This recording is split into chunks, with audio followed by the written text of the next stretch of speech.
everyone, welcome to the Canadian Cinematographers Round Table. With me, I have four of the hottest Canadian cinematographers in the business today. We have, to my left, Bobby Shore, CSC, Maya Bankovic. We have over here Scott McClellan and Catherine Lutes, CSC. I'm glad you could all make it. Thank you so much for taking the time to be here today. I'm also happy to see everyone got the memo to wear bright colored clothing. I don't know if that's a Toronto thing or if that's a cinematographer thing. I think it's probably a DP thing. Yeah, we like to disappear a little bit. That's right. Yeah, exactly, yeah. I know that everyone's a little bit uncomfortable being on camera for a change. Yeah. I'm really excited to talk to you guys about a whole bunch of things, but I always want to start with something light. And one of the things that I think people forget when you have very successful careers is that there was always stumbling blocks along the way. Tell me, anybody want to share what some biggest gaffes, biggest mistakes were in their career? I'm not sure if that's a light question to start with. No. I don't know. Any sort of funny instances my that whole happened? life is a stumbling block. That's right. Yeah, exactly. I don't think that stuff is so like as consequential as people think it is. I don't think. I think it's more Yeah. like how you run your life. To me, at least. But it I seems to be but I really think important. when it does happen, I think there's also, I think when you're starting out too, I think you put a lot of stock in certain actions that, 10 years later you're like, oh, well, that doesn't fucking matter at all. Like, who cares, True.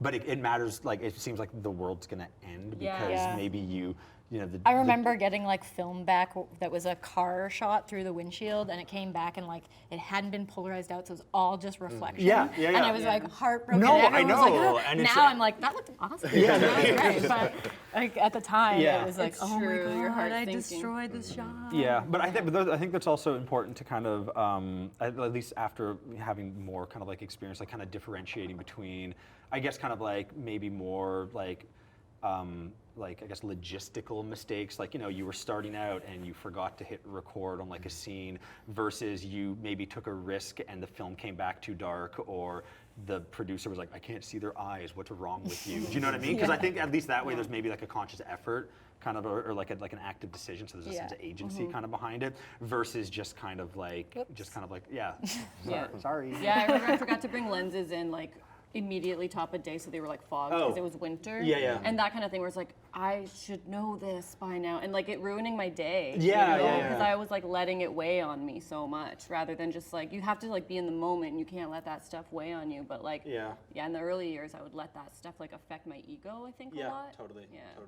Do you guys still get too married to the footage and, where a director or producer may not see something particularly, oh, that looks great, and you're inside dying a little bit? Does that still happen to you? Yeah. Every day. Yeah, definitely. But I guess I don't know, it's also such a subjective thing where like, I don't know if it's the same for all of you where you're kind of just like your own biggest critic and you look at something and you're like, this is garbage, like why would anyone want to use this? And like literally everyone else, like they don't see the mistakes you're talking about or what's wrong with it, I kind of find, I don't know if it's the same for you, I'd be curious to get your take on it. That kind of happens to me, I find a lot in color timing where I don't think there's enough of a dialogue between kind of production, director, and the DP for what's supposed to happen in post in pre-production. Do you know what I mean? Like you'll talk about a look and everything, but then you get to the color suite and all of a sudden, even though you've been referencing certain images or you expose things in a certain way, or you lit things in a certain way, just things can generally just be pushed in so many different directions now.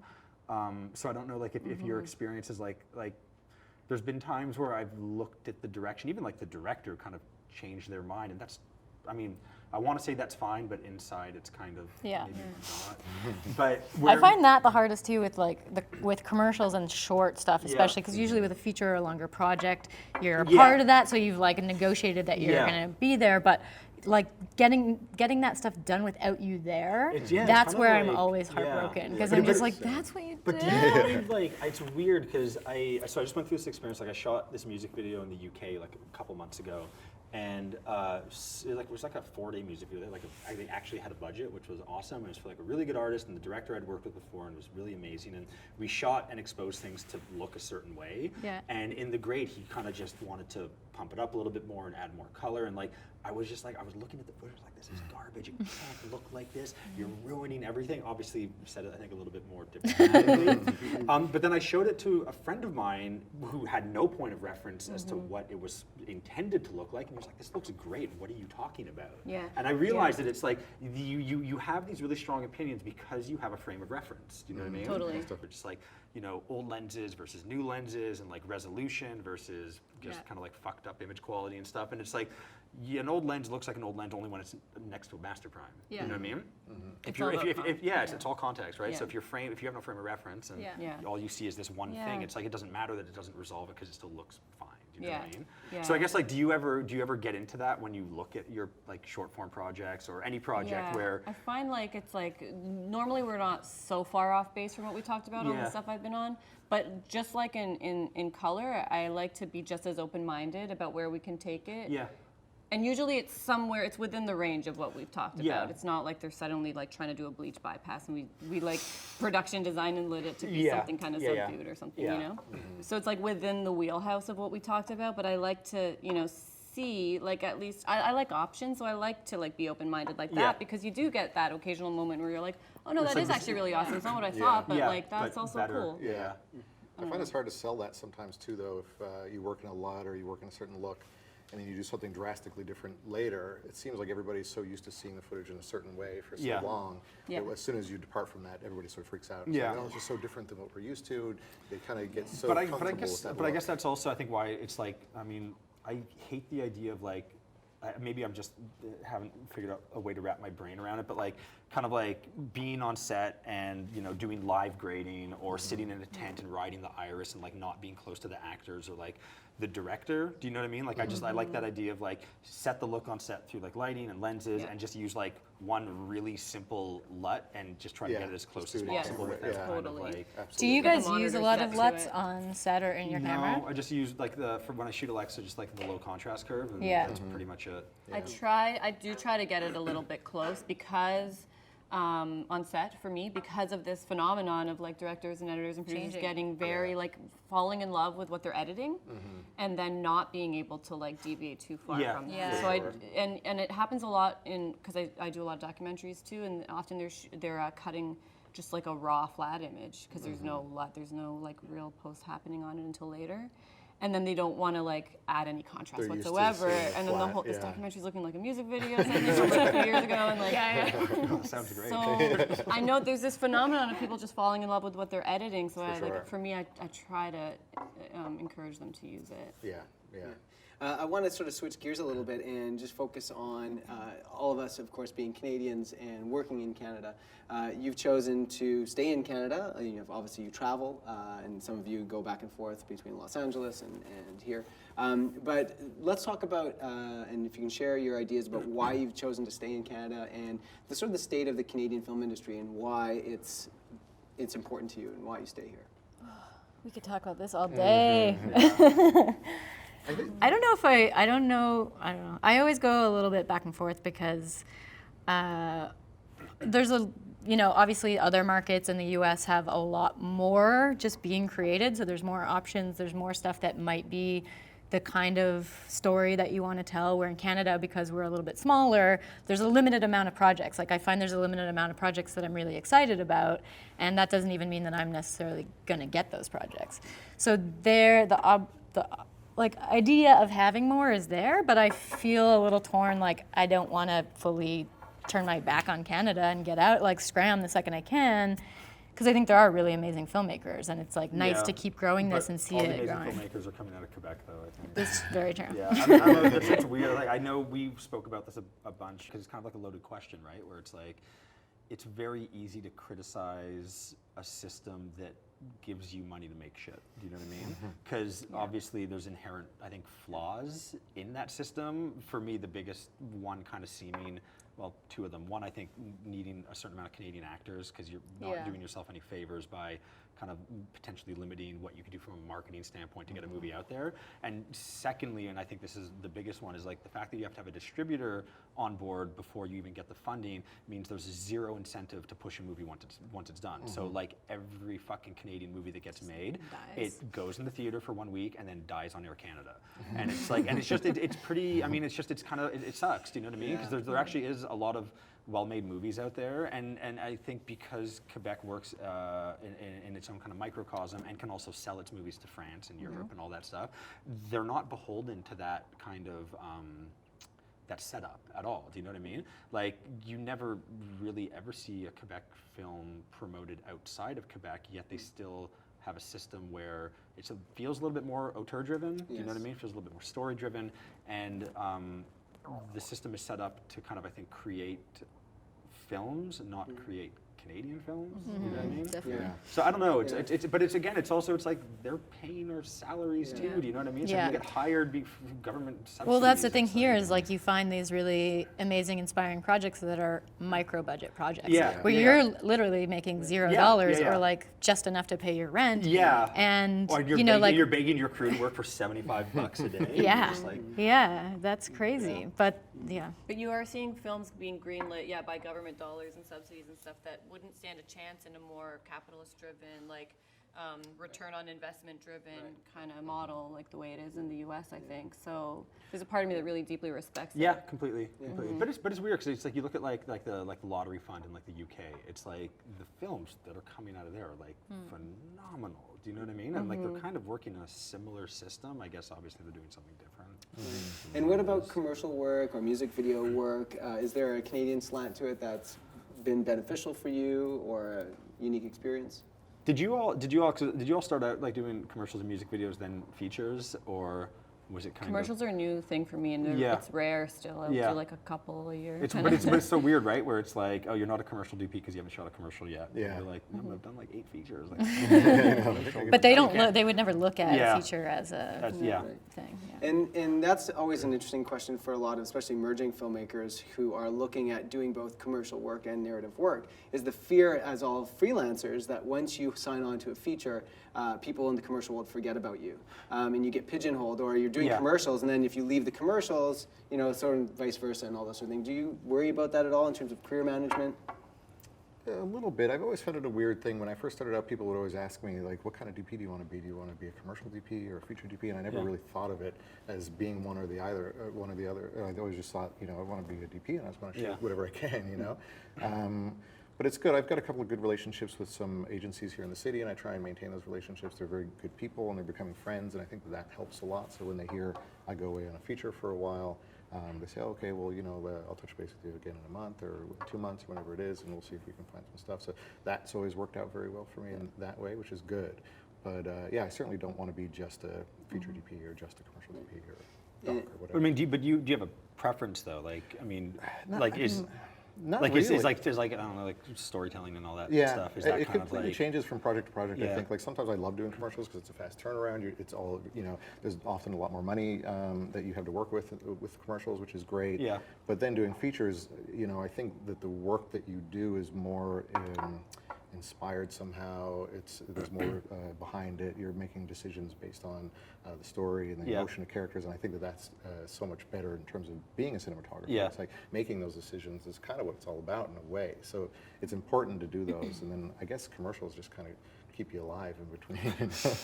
well, I mean, they also it's a good way to subsidize kind of like Exactly. low budget art projects. That's right. Or Exactly. That's what I indie mean. Yeah. features or not working and reading a book Yeah. under a tree. Exactly. I think it's like, for me at least, it's like keeping a little bit of like a finger in the different pies based on what I want or need my life to be the rest of my life to be doing in that moment.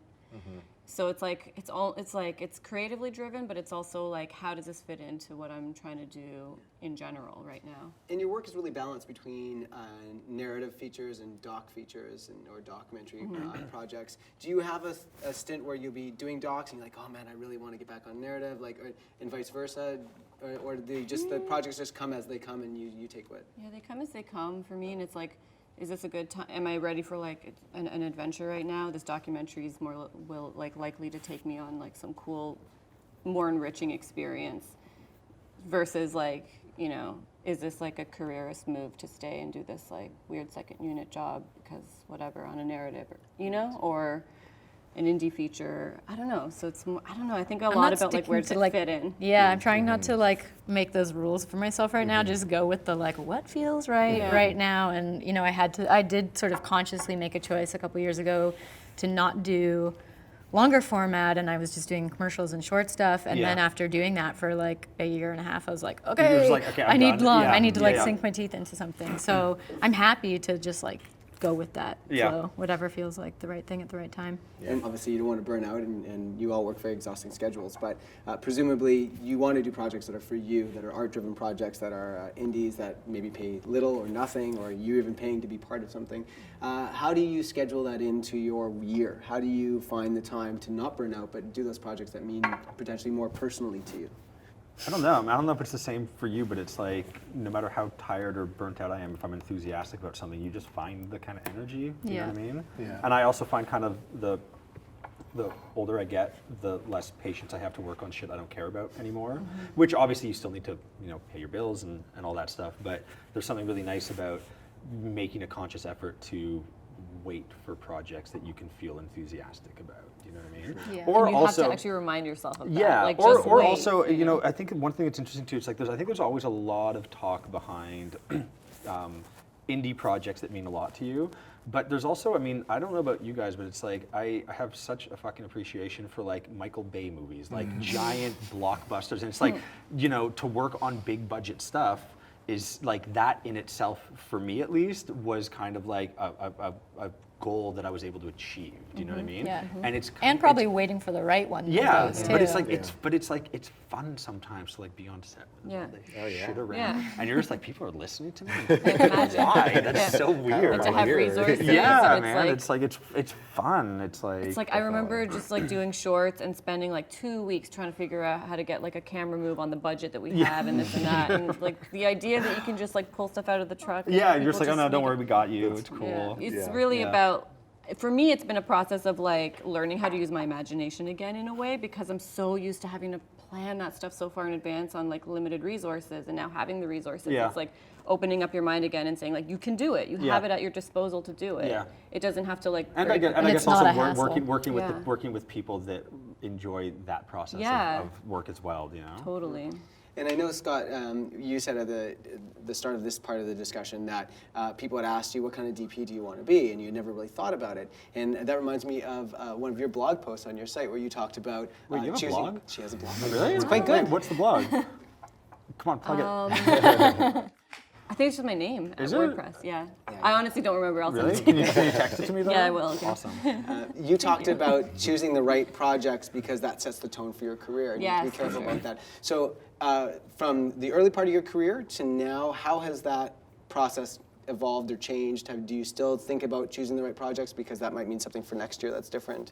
Yeah, because it's about like being happy right now, you know, and working with people that I mesh with right now. Like I don't really understand why there's so many stories about DPs and directors fighting and producers fighting.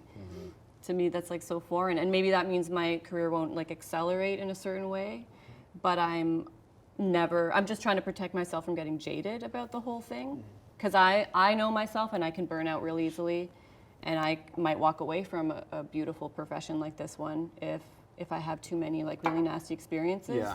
So I don't want to lose that magic. But that's almost, not you the know? norm though, man. I think people don't put enough thought and consideration into how they're made to feel with the work they do. And we're all fucking lucky enough that we work in an industry that we actually love.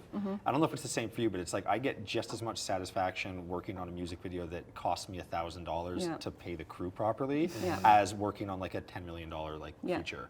It's it's like the two sides of the same coin. You know At what the I mean? end of the day, you still like made this thing. Yeah, you made this thing, and it's like, and ultimately, you really just want to kind of work with really kind and supportive Yeah. people. It's and about just keeping yourself going. Yeah. And if you're constantly going home like pissed off and like and upset about Yeah. stuff, I personally wouldn't stay in it. yeah, Sure. But I think I don't know. I think that speaks to a certain level of, I think, mental character, though. Do you know what I mean? Because I think, I mean, myself, like, I don't know if I'd be able to. I think I'm just be like, oh, deal with it, whatever. Do you know? But why? I'm curious. Well, no, honestly. but again, you know, it's like, hey, me 5 years ago, Yeah. I'll just deal with it because I want to work in this industry. I want to be successful. There's certain places I'm striving to get towards, See, I and think it's maybe and it's only that's it's it. only and it's only been in the last couple of years. A lot of it actually had to do with, like, my dad got pretty sick a couple years ago, and so.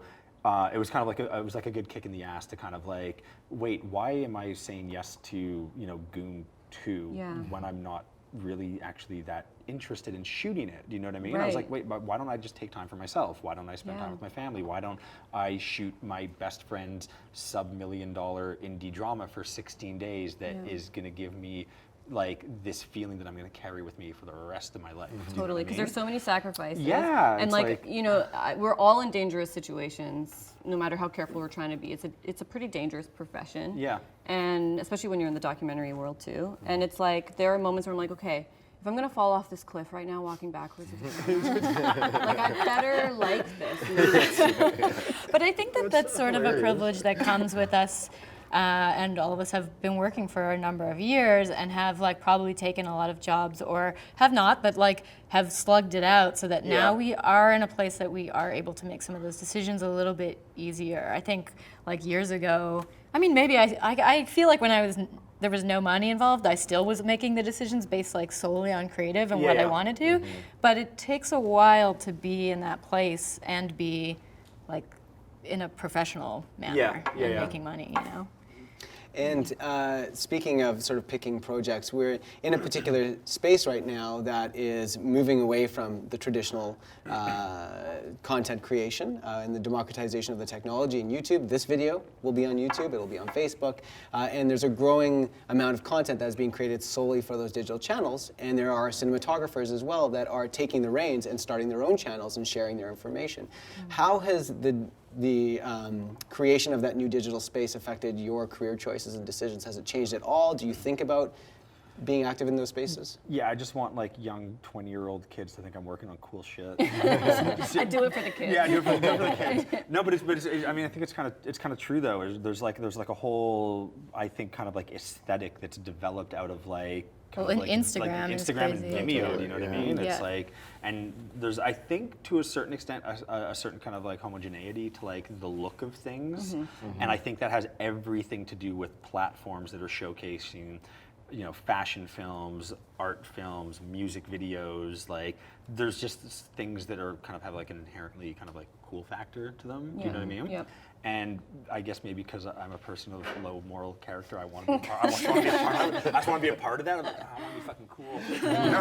But you know what I mean? Where it's like, and because I think it's very easy to kind of get like seduced by that. But it's also, I guess, there's also a lot of great content on there. Do you know what I mean? It's kind of liberating too. I mean, I wouldn't be sitting here talking to all of you if it weren't for the new technology and the internet, Yeah. for sure. I wouldn't have a career at all. But so I can't ever like be like, you know, who are all these clowns thinking that they can do what I do? It's like we're all kind of part of it, but on the it's like really liberating too for that, but also because, and this kind of maybe is like a bummer to say, but you realize sort of how these things kind of come and go. Like I'll do a music video and it amounts to like a couple tweets and it's kind of gone. Wears up for And a you day move or on two, to and the then next- it Feels very disposable. The It's stakes true. are It's very somehow a bit disposable. lower, and Yeah. so but it frees you up, I think, a little. Yeah.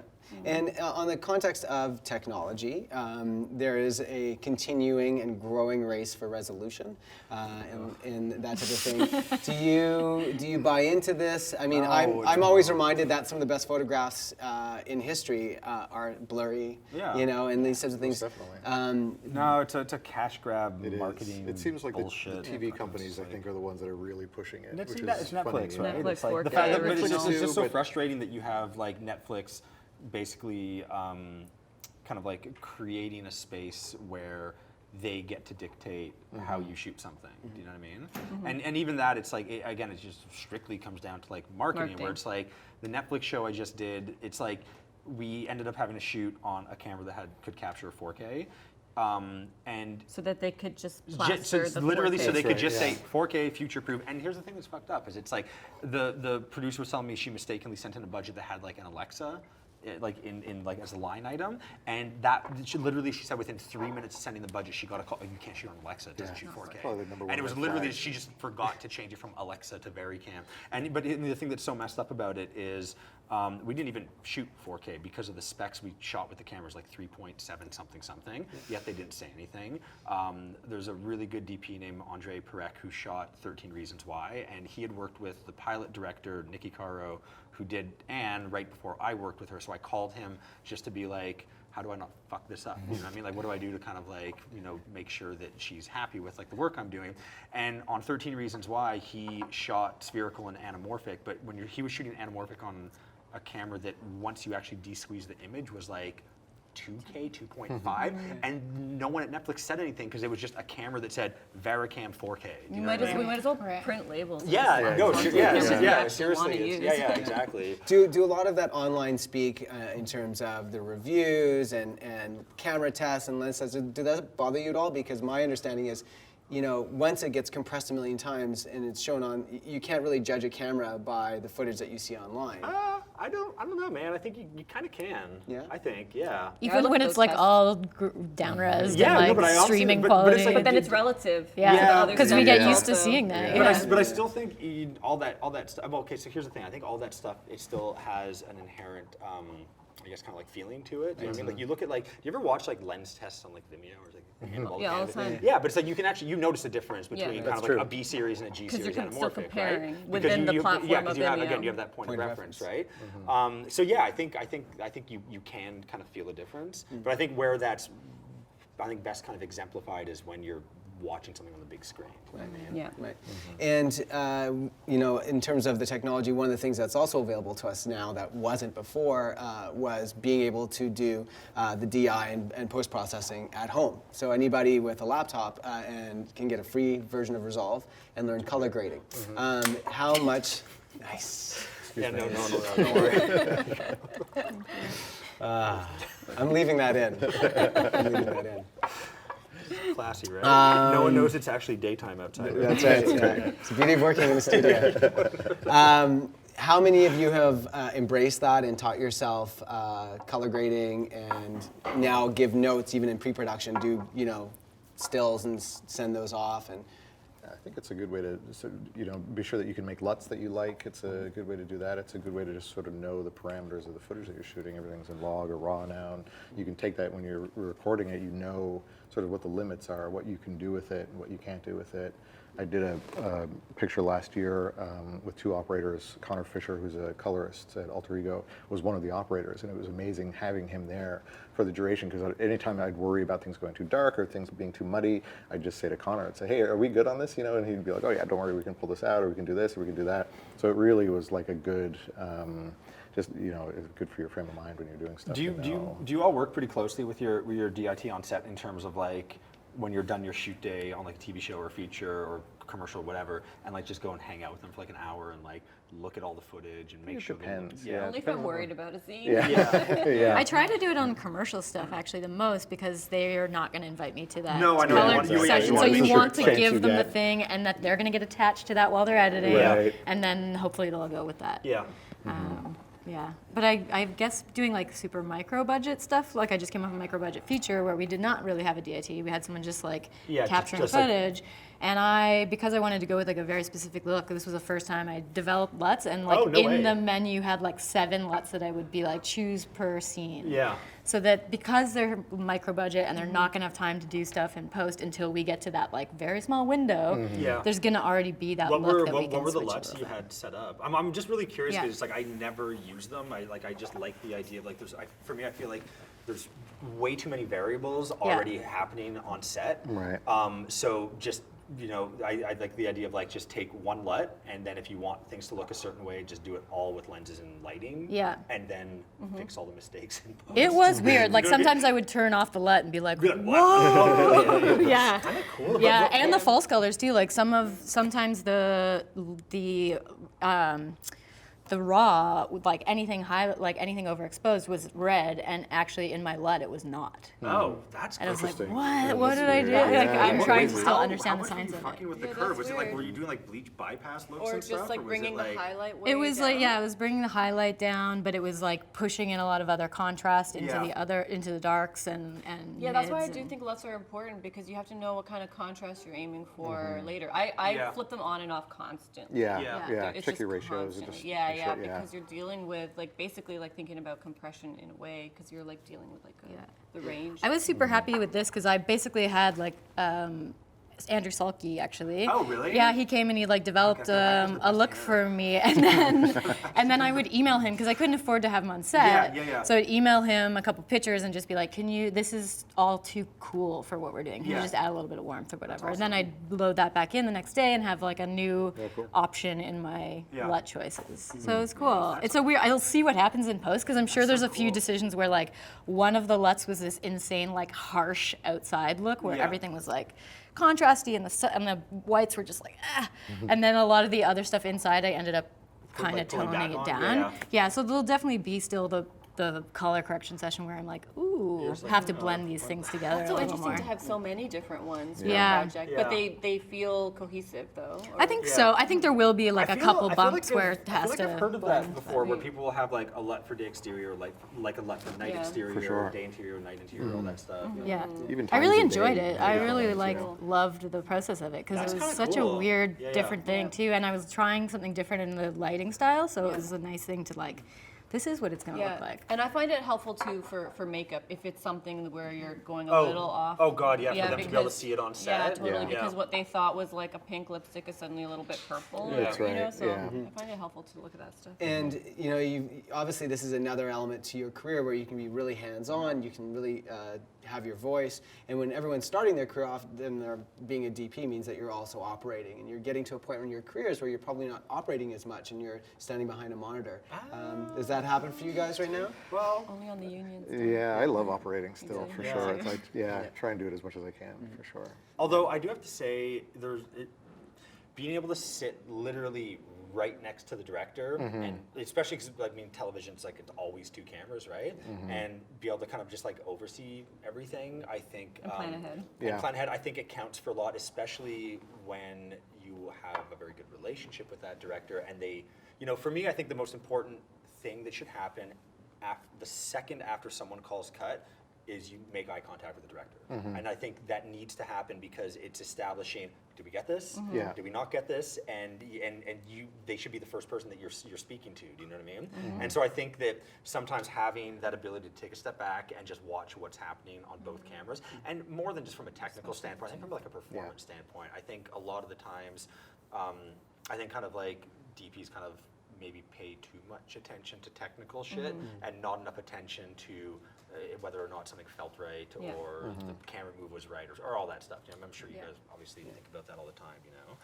But at the same time, it's like being able to just like go up to your opera and be like, get the fuck out of here. I got this. grab the camera. It's like it's so like.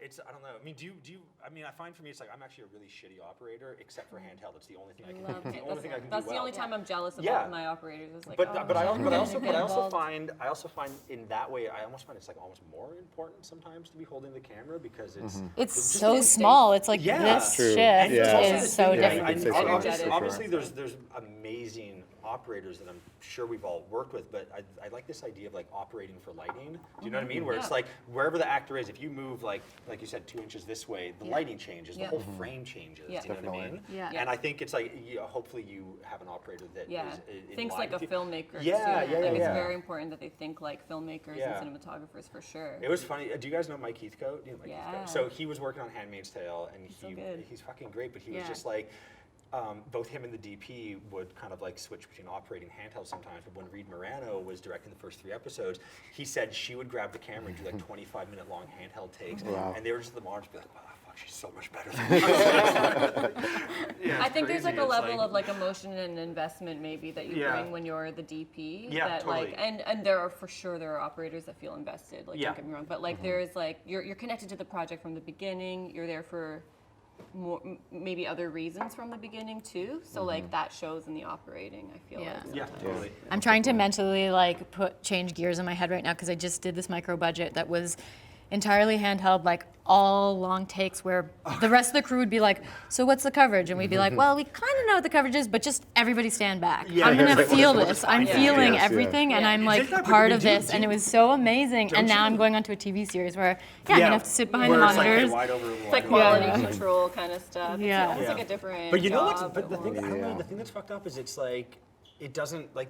It's so frustrating because like television doesn't have to be like that. Do you No. know what I mean? No. And it's like exactly what you're saying, and like that I don't know, that sense of kind of being energized that you get from like. Oh my God. You don't know what the coverage is, but you know exactly how you should shoot it. Yeah. Because you understand what the scene's about. Yeah. You know what I mean? It's like you can. I do get that. everywhere that it's coming from emotionally, Yeah. where it has to go, And what it's the like feeling you is. can do that in any, whether it's a feature, whether it's TV. It's just like you just need the Yeah. people to support that. Totally. Kind of approach, And you have to know what I mean? hire with that in and also mind, and also too. I think you know, obviously like the content should support Yeah. that. You know what I mean? Yeah. Like Yeah. if you're doing like just like I think a straight up comedy, I think doing all handheld that's just kind of like no coverage, No. whatever. Maybe it would work. Maybe it would. Who knows? And do you But, like, guys worry about, with handheld and everyone's using a lot of colored gels now, there's a talk I find online, a lot of people are saying that there's something to be said for the traditional approach and keeping your filmmaking, keeping your shots traditional on a dolly and keeping them still. And because if we look back, if we're 10 years in the future and we're looking back 10 years, we're like, man, everything was shaky cam, you know? Do you worry about sticking with a particular technique and worrying about it being dated, or It's just you- got to be for the project. Exactly. Yeah. For Yeah. me, like this thing I just did so much of it was about that handheld and that like energy.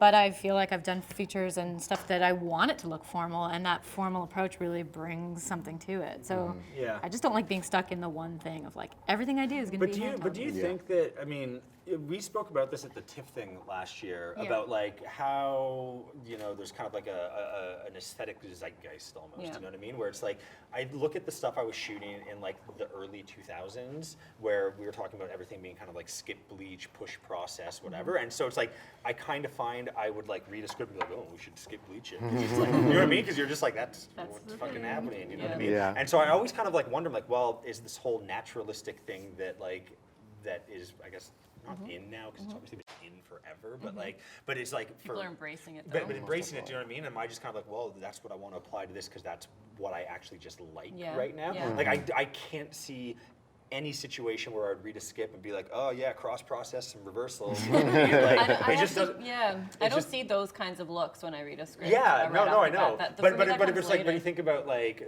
all of Spike Lee's Yeah. movies, like even like Inside Man or whatever, where it's like all the kind of interrogation stuff was cross process reversal, and he did the same thing in Clockers with Malik Saeed. You know what I mean?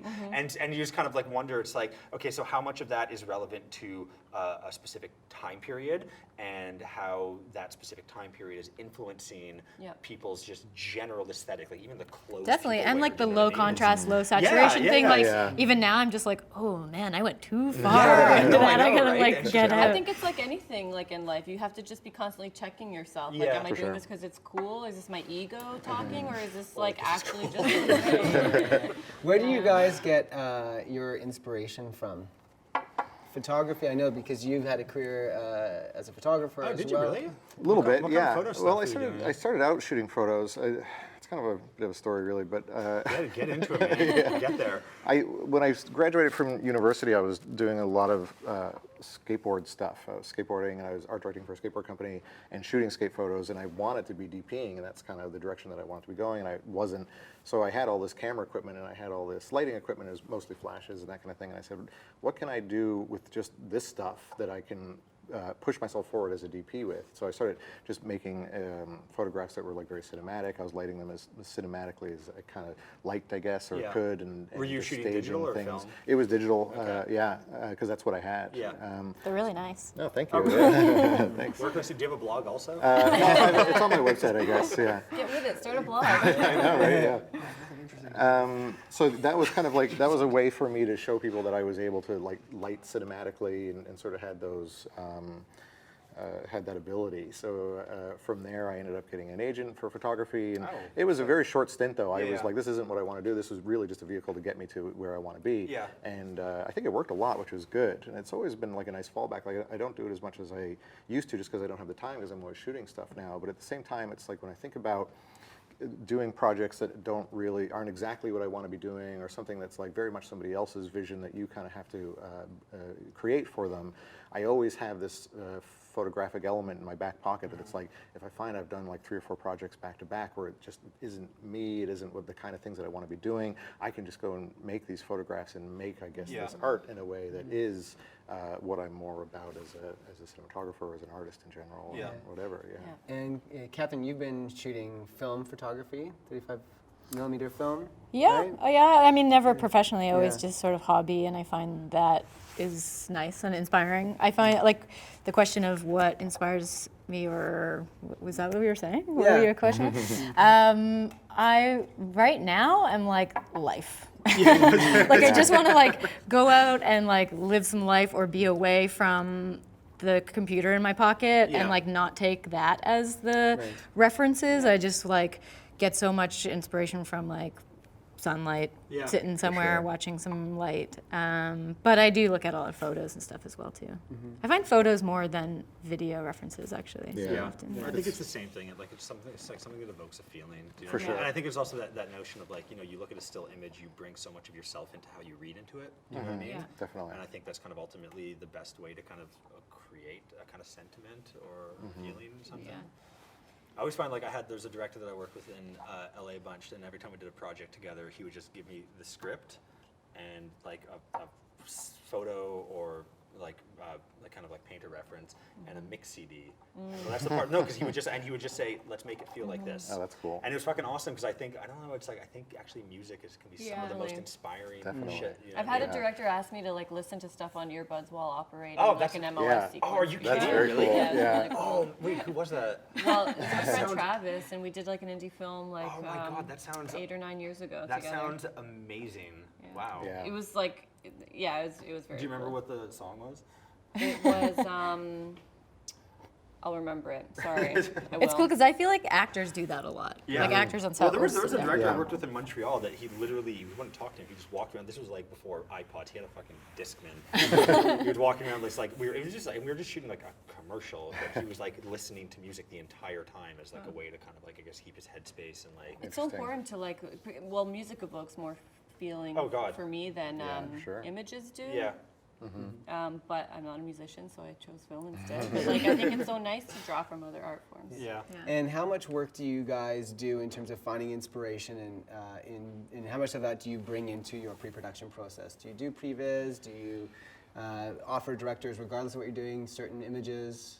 Or did you let the directors call the shots? Definitely offer tons of photos. I think that's the most important thing early on, is establishing the look, establishing the direction that you're going to take it.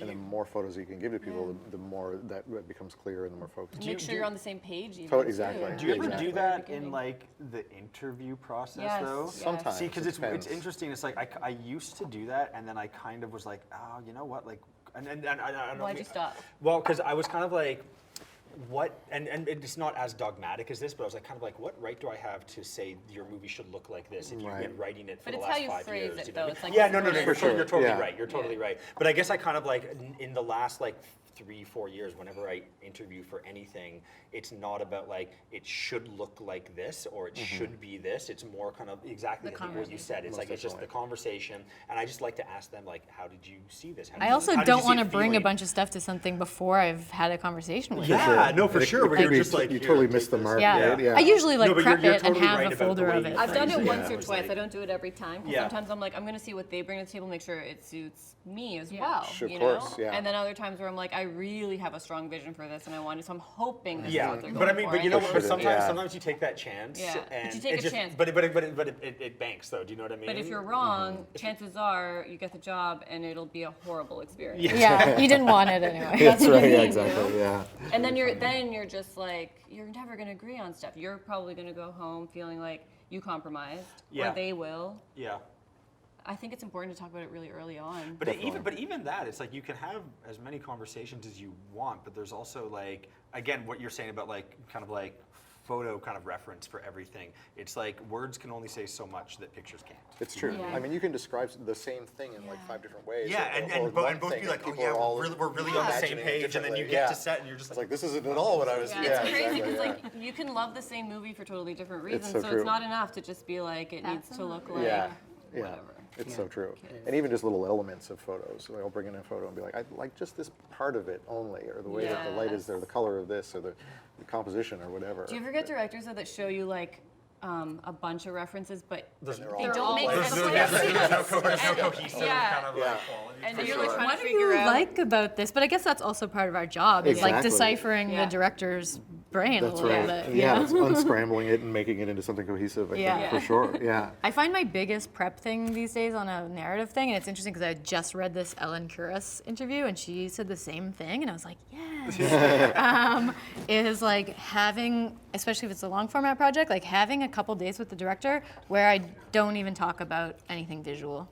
It's just talking about the script and like the emotion behind the script Yeah. and the feeling behind every scene and the intention, because it may seem so obvious to them in that script that they've written, Yeah. but like I want As an them to outsider, like Yeah, but tell that's- but I me mean, that's- everything about absolutely. it. Isn't that the Yeah. best part of prep though? Is like sitting down and like asking the director, okay, what's the intention of the scene? Like, how should it feel? Like, Yeah. how it look? How should it feel? Do you Yeah. know what I mean? Yeah. And then like I just hope, and this is like the like hippie in me, where I'm just like, it's all seeping in there, and so then when I'm on Yes. set and anything goes wrong, Yeah. it's You like just let it's that- there. yeah, that's right. It's somewhere Yeah. in I was there. talking, and I was talking to Marty about this earlier, where it's like if you do the legwork to really understand the script and the story, and you and the director are really on the same page, you could take a scene that was scripted as a day exterior, and now you're doing a night interior, and you know exactly how to shoot it, even if that change happened in 5 minutes. Right. Sure. And Yeah. you're just like, okay, this is the location, this, and this, and that's the feeling we're going to capture. Yeah. And that's it. Do you It's know what I true, mean? yeah. And I think there's something so, I mean,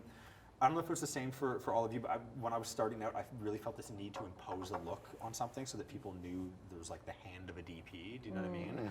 And the older I get, the more I'm interested in making that work kind of just like wallpaper. Yeah, Do you know what I mean? I Yeah. I personally, it's not like cool to say, but yeah, no, totally. Yeah. I like to stand back. I Yeah. like to let like a film's nothing without its performances, and I really believe that. It's a cliche, but it's true. Yeah. So I just like to support it, you know. Films are about cinematography. I mean, Well, we- they wouldn't be filmed without our job, but Yeah, like it's true, but- I just I. But I'm I've saying, never how many been times have interested you in watched a movie that you were just like, wow, what the fuck, that's such a piece of shit, but the cinematography So it was looks really so great. good, yeah. But you're also just like, but who cares? It's like you don't want to Such a sit through a small- beautiful movie that's awful. I almost feel Absolutely. manipulated in Yeah. those situations, Yeah. or it's It's like you're true. trying to wrap something that was kind of garbage up in something really pretty. It's you true. Know? They're so Lipstick on a important. pig. Yeah, it's interesting because everyone points to Roger Deakins as always saying, if no one notices what I've done my job right. Yeah. But at the same time, his films are often used as a study. Like Jesse James is basically a study in cinematography, right? Yeah. And so there's this weird dichotomy, this inverse relationship between doing your job because you're creating a new world, a world that doesn't really exist in real life, but at the same time, making people believe that it's real life. But I think what's interesting with Roger Deakins though is like, yeah, his stuff is beautiful, but it's beautiful in the right way. That's You know what I mean? right. It's like- Yeah. like, I'm sure I was gonna say, like Jesse James, that is such a good example because it is so stylistic in a way, but all those choices were made for the story. Yeah, Definitely. And they Yeah, serve the that's purpose why of they the work. story and the emotional stuff, Yeah, and not just like sure. these showy choices. Yeah, yeah. Whereas like I'm sure you've all seen movies that it's like you make very beautiful images that have nothing to do with like the story. Yeah. It's Yeah, like, totally. like, Yeah. Yeah. We only have a few moments left, and I want to finish off by asking you guys a couple of quick questions. One is, in terms of your career trajectory, was there, and this is often happens with a cinematographer who will just be picking up a 5D and kind of going about doing their thing, and then they meet a director who has one really good idea, they shoot a music video, and now, boom, the music video explodes, and now they have an agent, and their career is off. Others, they kind of pick away at it. Was there any watershed moments for you guys in your careers where it was just felt like the slog and then all of a sudden the levee broke? Or was it No, always just a thank little God. Yeah, it'd be a terrible thing to happen to somebody. I feel I like, agree. It's- honestly, yeah. Yeah, Not just for me. picking away for sure, and slowly over time. Even still, like every other project I do, I'm kind of like, this is good. I feel like I'm making progress, and then you don't work for a week or two, and you're like, fuck, why isn't anybody calling me? Those moments are important, though. They are, Yeah. and I think So they're you love so reflecting. important. Yeah. Definitely, it's I true. think And it you also- recharge, and you get your absolutely. It gives you a bit of humility Yeah, Yeah. yeah, Which I most think is definitely, really which is important. good. Yeah. I've never understood, like, I keep on hearing, like, stories just about really kind of just, like, arrogant DPs, do you know what I mean?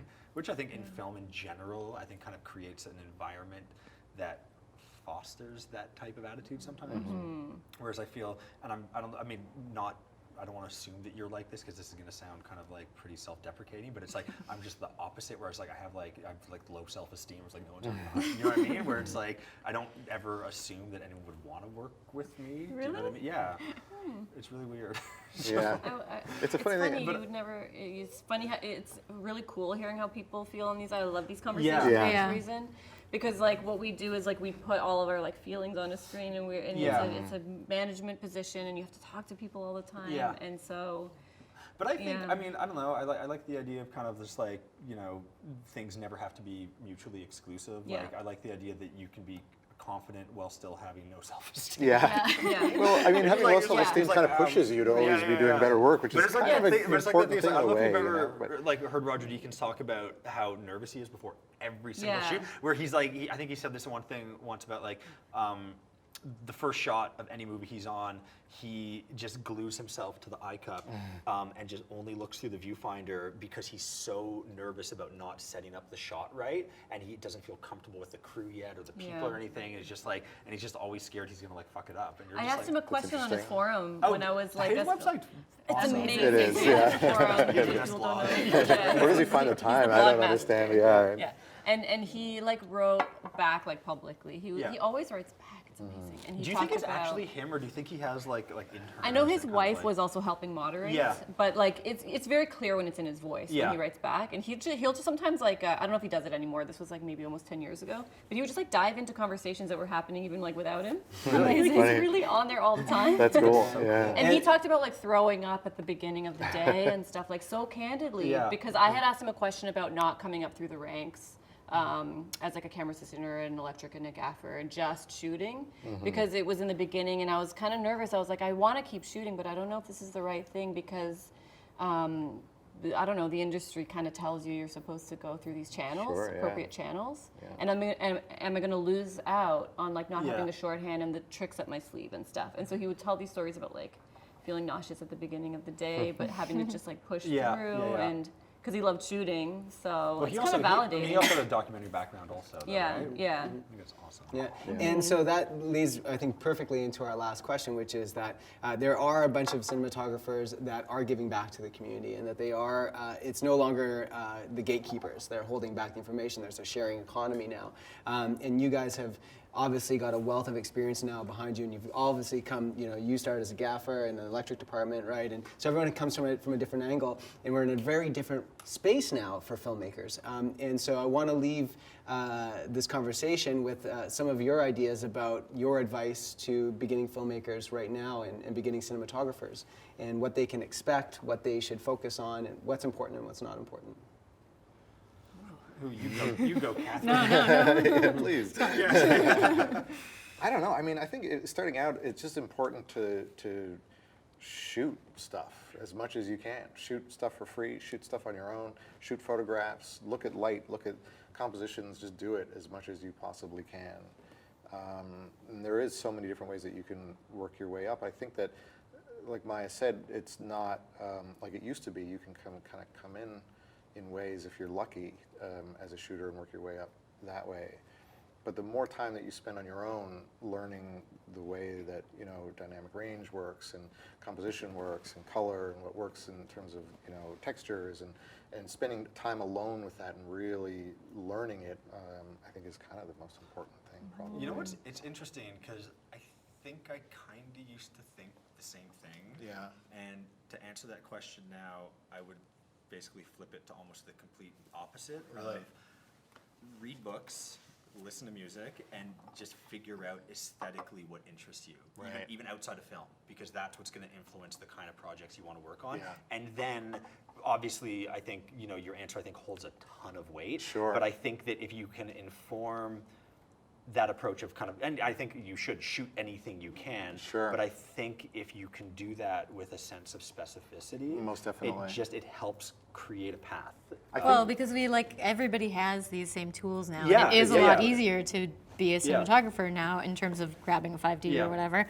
But we only have our voices and our Yeah, own that's true. personal experience and But it's weird. Like, yeah. I wish someone, like when I was like 18 or 19, was like, what do you like? Like, do you like, is there a painter you like? Is there a book you like? And just like, I just never had that question asked to me until I was like in my mid-late 20s. Interesting. And Did you I go to film school? I went to communications, then I went to American Film Institute, and at AFI, those questions were posed Yeah. Right. a lot. But I think in a very specific kind of context, it was mostly that director I was telling you about that gave me the kind of the mix CD and the script and like Yeah. the photo reference. That's cool. That was Yeah. kind of like, well, what do you like? Like, Yeah. what inspires you these days? Like, here's what I'm into. What are you into? And I was like, oh, I never thought Yeah. about that. Yeah. No, but seriously, but Yeah. I think it's one of those things. It's like I feel like I've only started to think in that capacity, like kind of really recently. Yeah. It That's still feels- interesting. That's really it still interesting. feels like a very nascent thing for me. Right. You know? But I and think like, doing the thing where I actually do tell young filmmakers, especially these days, it's like get like a cheap little like DSLR just Yeah. to Sure. train your own eye and figure Most out what kind of definitely. texture you're into Yeah. and stuff. And I think it's you got to do that. But then it's also like a little bit of navel gazing, like an analyzing your own self Yeah, and realizing totally. like it's not just like this looks cool, but it's like why does it look Most cool? definitely. What is and interesting? also why are you responding to yeah, that? For you sure. You have to ask I also yourself. think just everyone should fucking read Andrei Tarkovsky's Sculpting Oh, in Time. yeah. Just read Yes. just read that book. Like even if you're too young Yes. to understand it, just read it and just you'll get I it think I read that eventually. when I was Yeah. way too young to understand Yeah, it. same but here. it It's like blew my you know mind what? I wide just open. reread it like 3 months ago. Yeah. And I was just like, oh my god, this is like, You know what's funny? I good, yeah. bring it with me like whenever I travel for a job, thinking that I'm gonna like reread it, and I just travel around me. It's so No, it's worn. great. Yeah. You leave it on like your bedside table, like your hotel Yeah. room. And you're just like, oh man, if anyone sees this, I think it's cool. That's your note. bit, You can yeah. just pictures of the book. I know, yeah. Guys, thank you so much for taking the time and sharing your pleasure. knowledge Thank you. today. We Yeah. hope to do this Thank you again. for My having best us. to you in the future. Thanks so Thanks much. very much.